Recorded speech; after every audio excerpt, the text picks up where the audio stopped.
Hi everybody, I'm Dorothy. I'm a professional astrologer. You can find me on the web at nhastrologer.com, and all the information is right below this video. Just click on the link to my website. Ask questions, order sessions, whatever it is you need. Give me a holler. So today I want to talk about the month of November. Oh, my voice squeaked. The month of November for you who are Aries or have Aries rising. So the first thing I want to talk about, the most significant things in the first week, is the full moon in Taurus. It's at the 14th degree of Taurus, so that's smack in the middle of the sign, which is comfortable area for it to be.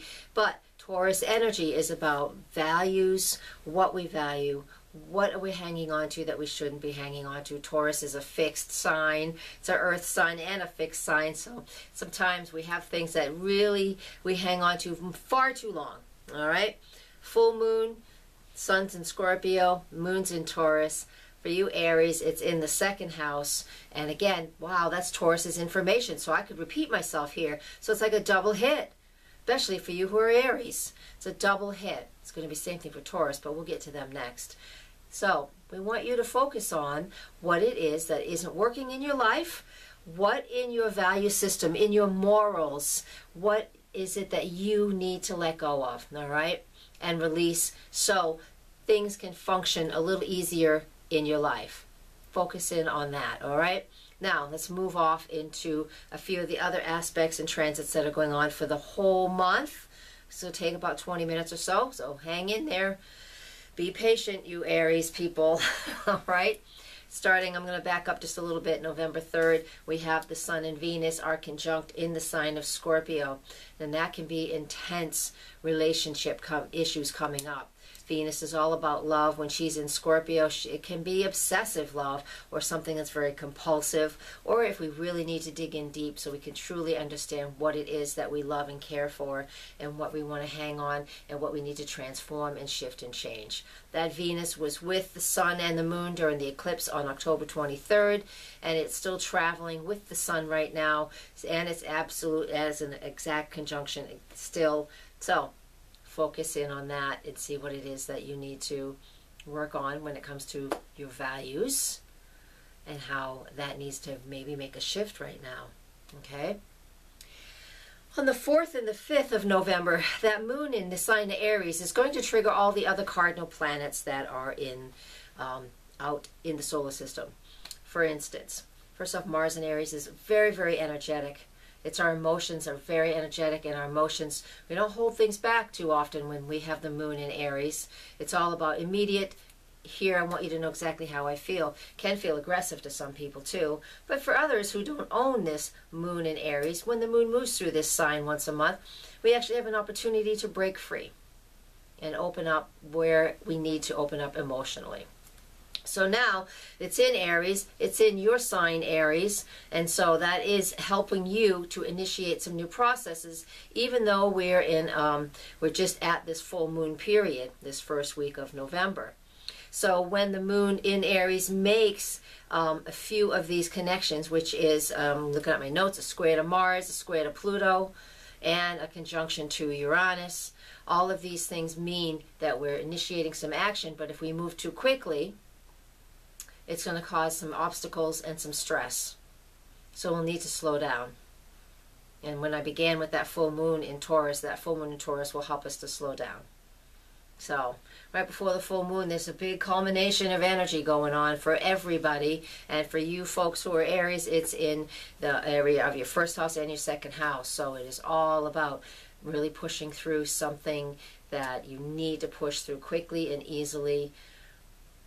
Hopefully it's going to be easy for you and it won't be too disruptive. All right, on the 8th of November, the eclipse from October 23rd is triggered in the sign of Scorpio. Go back and look at that Scorpio video. Go back and look at that video for yourself to see where it was in your chart, because that's where Scorpio, the moon, Mercury in Scorpio is now, all right? On October 23rd, the eclipse was at 0 Scorpio. And on November 8th, Mercury is at 0 Scorpio. That means there is some communication that needs to continue to come up and out, especially for you. If it's in the sign of Scorpio, then it's going to be in your 8th house, which is all about the deeper, darker things that you tend to hold in. And this is for you, Aries. All right? So let that flow. Don't take that emotion, that water energy of that Scorpio is. Don't take that and hold it in, because it's fixed water. Allow this to come up and out. Hopefully you don't have to do it in quite an explosive Aries way, but if you are an Aries, you might just do that anyways, because that's your nature. Depending on where your moon is, though, the time that you were born. So, let me look at my notes here. On November, right around the week of November 10th, November 11th, we also have Mars and Pluto coming together in a conjunction there. Now that as well is very intense, powerful emotions, intense energy. We can really go off the deep end if something is truly bothering us. Again, this is energy from, for Aries, it's in your 8th house. So this is all about just digging to the bottom of the barrel, so to speak.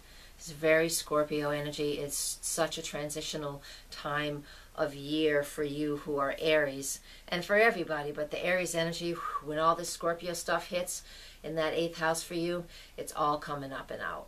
So it makes things rather interesting. You feel like there's nothing steady in your life right now, but I would recommend that you find the 1 or 2 things that are centered, that keep you steady, which really is a center, you know, like your chakras and home. That always works to stay more centered. Meditation helps to stay more centered. But there's going to be a lot of things just going on around you because the world is changing quickly, and you're really feeling it deeply, since a lot of this goes on in the area that Scorpio naturally rules. Helps you to really dig in deep. And I want you to look at that. So on November 22nd, we have the new moon in the sign of Sagittarius. It's at 0 degrees of Sag.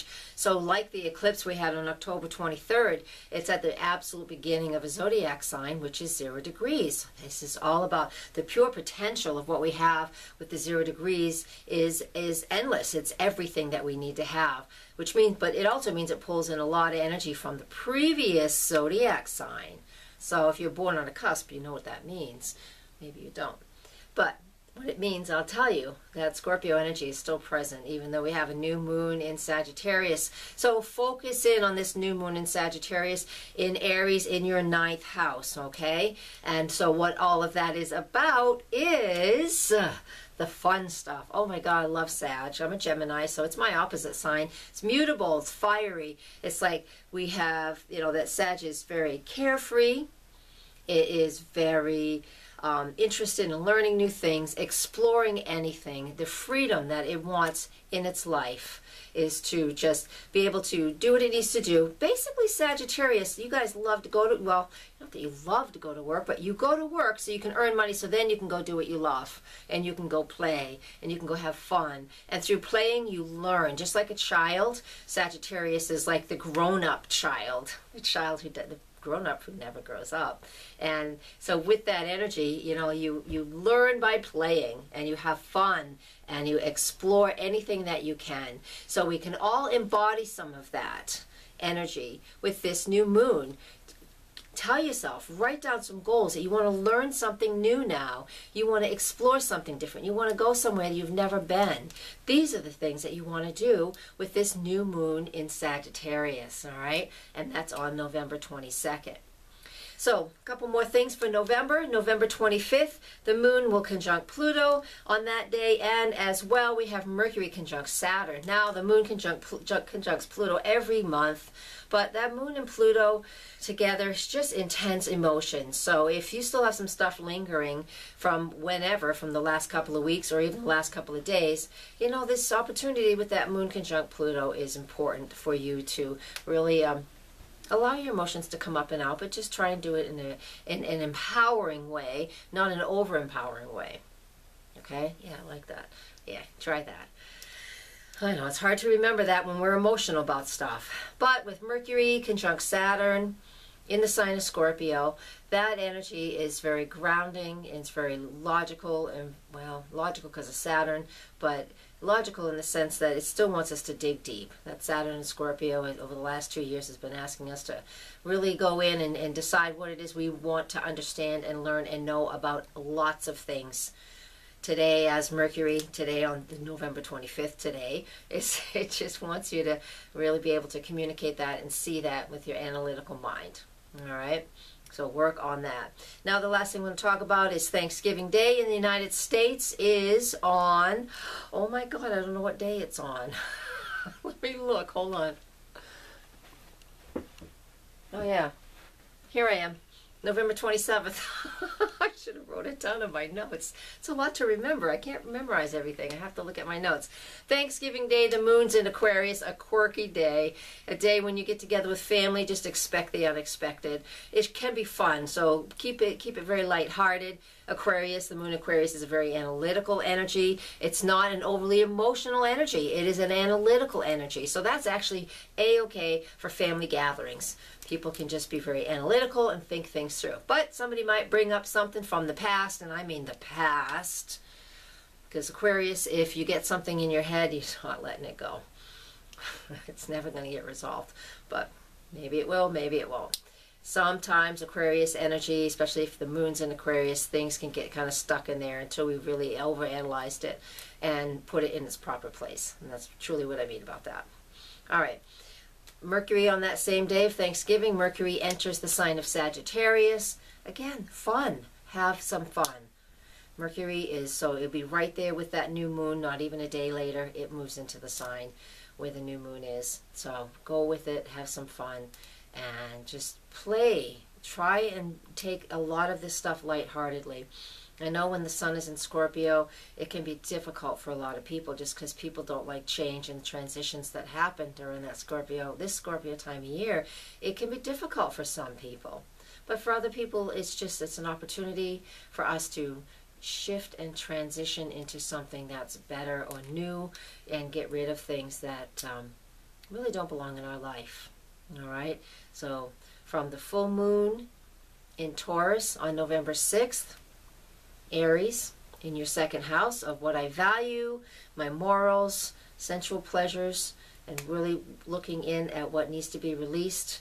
So the better side of that Taurus energy can come through all the way until the full moon in Sagittarius, fun, exploring, having a great time learning, till Thanksgiving when we just gather with family and friends here in the United States. It's a pretty decent November. The changes that the eclipses brought, ushered in October, we're still trying to, assimilate a lot of that information. So always take care of yourself and give yourself a break when you can. All right, I'm going to leave you with that and move on to the next video. Thank you very much. Come find me at nhastrologer.com. Again, the website link is right below this video. Blessed be. And namaste. Namaste.